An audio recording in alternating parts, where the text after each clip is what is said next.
ชื่อพรสวรรค์ได้รับทุนมาเรียนครูที่มหาวิทยาลัยแห่งชาติซึ่งถือว่าเป็นเรื่องที่น่าภูมิใจแต่ค่าใช้จ่ายอยู่นี่มีหลายและฐานะทางบ้านของข่อยก็บ่ดี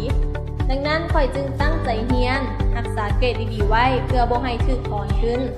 ชีวิตมหาลัยของข่อยก็ผ่านมาได้ด้วยดีตลอดจนกระทั่งจำมาสู้ไงไม่สู้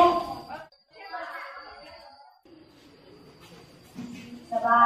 ยดีนะสบายดีจังน้องสำหรับวันนี้อาจารย์จะไปขึ้นมาสอนน้องๆหรอกวันนี้อาจารย์จะเลยหาเรียนบ้างเล็กน้อยมาให้พวกน้องเรียนเพื่อพัฒนาสมองคนคายมันได้ว่า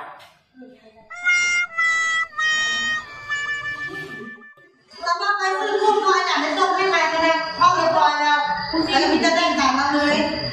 อาจารย์ก็พาให้เป็นเรียกว่าเป็นคุ้มเป็นวะให้คะแนนต้องให้เป็นคุ้ม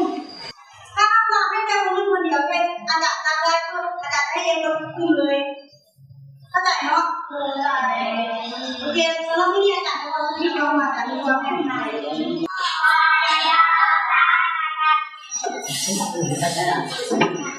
กลุ่มที่จะขึ้นรายงานที่หน้ามี3กลุ่มคือกลุ่มหนึ่งเอานะน้ำสีน้ำแดงกลุ่มที่2น้ำที่ตาบอลน้ำลงกัน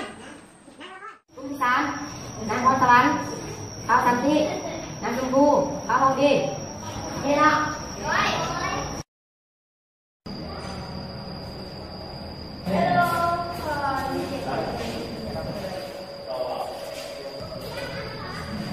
ถ้าเป็นอย่างเซนบอกเดอร์ก่อน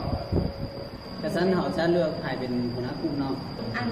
เขาที่ร้านให้ความเป็นหัวหน้าคุณเนาะแม่เฮ้ยเห็นดีนะเขาจังซั่นว่ะกระสันฉันจักก่อนเด้อ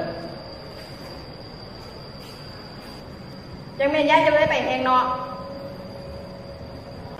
ซักมื้อเนาะจิมารวมตัวกันไปเนาะ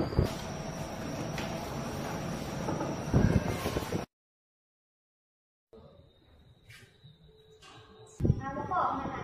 แม่นอีกขอรับสูตรมอต้นแต่ว่าในปัญญาถึง3จะก็เป็นอันนี้ครับก็จะไปหาข้อมูลดูใส่ก็จะถามเจ้าเอาเอกสารขึ้นมาก่อนบ่เป็นแต่จะกินเหล้าจะได้อาบน้ำใช้สบู่อยู่ว่ะ